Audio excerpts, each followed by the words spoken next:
যাকাত কি মুক্ত হস্তে দান করার জিনিস? সবাই বলেন না। আপনার কাছে একজন ভিক্ষুক এসেছে, আপনি তাকে মুক্ত হস্তে দান করতে পারবেন। পকেটে হাত ঢুকাইলেন, যা পেলেন ওখান থেকে সব দিয়ে দিলেন, এটা হচ্ছে মুক্ত হস্তে দান। যাকাত কিরকম বিষয়? যাকাত যদি আপনি 1 টাকা কম দেন যাকাত আদায় হবে না, আবার যদি বেশি দেন তাও যাকাত আদায় হবে না। তবে বেশি যেটা দিবেন সেটা হবে কি? সদকা, দানের খাতায় যাবে।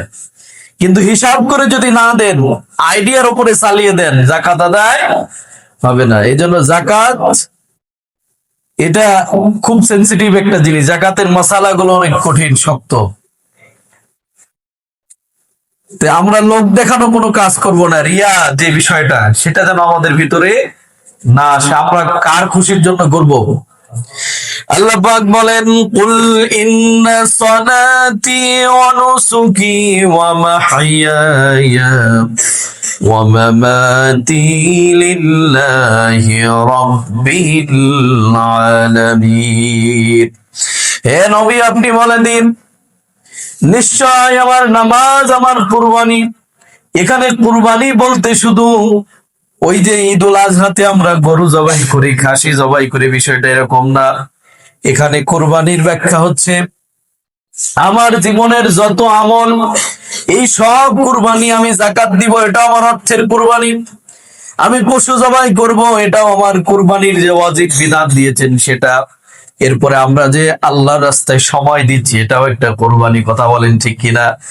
এই সব কিছু আমার ইবাদত বন্দেগী, অর্থাৎ ইবাদত বন্দেগীর কুরবানি, সময়ের কুরবানি, অর্থের কুরবানি। ওয়া মাহইয়ায়া, আর আমার হায়াত, ওয়া মামাতি, আমার মওত, লিল্লাহি রাব্বিল আলামিন। সব কার জন্য? আমরা সবাই বলি কার জন্য? সব কিছু আল্লাহর জন্য হতে হবে। যদি লোক দেখানো হয়, এই লোক দেখানো রিয়াযুক্ত আমল আল্লাহর দরবারে পৌঁছাবে না। এজন্য যাকাত এমন একটা বিষয়, এটা লৌকিকতার বিষয় নয়। আমরা দেখি আমাদের দেশে ক্যামেরা চলে, যতক্ষণ যাকাত বিতরণ চলে ততক্ষণ সবাই কিন্তু না। অনেক ধনী মানুষ আছে, যাকাতের হিসাব গুলো পুঙ্খানুপুঙ্খ ভাবে তারা করে এবং তাদের সম্পদ গুলো গরিবের বাড়িতে গিয়ে গিয়ে বহন করে তাদের বাড়িতে পর্যন্ত পৌঁছায় দেয়। এরকম যাকাত আদায়কারী ভালো ব্যক্তি আছে না নাই? আবার আমাদের দেশে, আমাদের সমাজে হয়তো এমনও মানুষ রয়েছে যারা মিডিয়া দাওয়াত করে, অসংখ্য মানুষদেরকে মাইকে বলে দেওয়া হয় আজকে অমুকের বাড়িতে যাকাত দেওয়া হবে, তোমরা চলে আসো। আছে না না এরকম মানুষ? আসে, হট্টগোল করে, ভিড় জমায়। বাংলাদেশের ইতিহাস আছে অনেক জায়গাতে যাকাতের কাপড়, যাকাতের লুঙ্গি, যাকাতের সেমাই চিনি নিতে গিয়ে মানুষের পায়ের নিচে চাপা পড়ে মানুষ মারা গেছে। এরকম ইতিহাস বাংলার জমিনে আছে না নাই? আছে না? অনেক জায়গায় এরকম হয়। এটা লৌকিকতার বিষয় নয়। যাকাত এমন একটা বিষয়, আপনার যাকাত ফরজ হয়েছে, সাহেবের নিসাব পরিমাণ সম্পদের মালিক আপনি।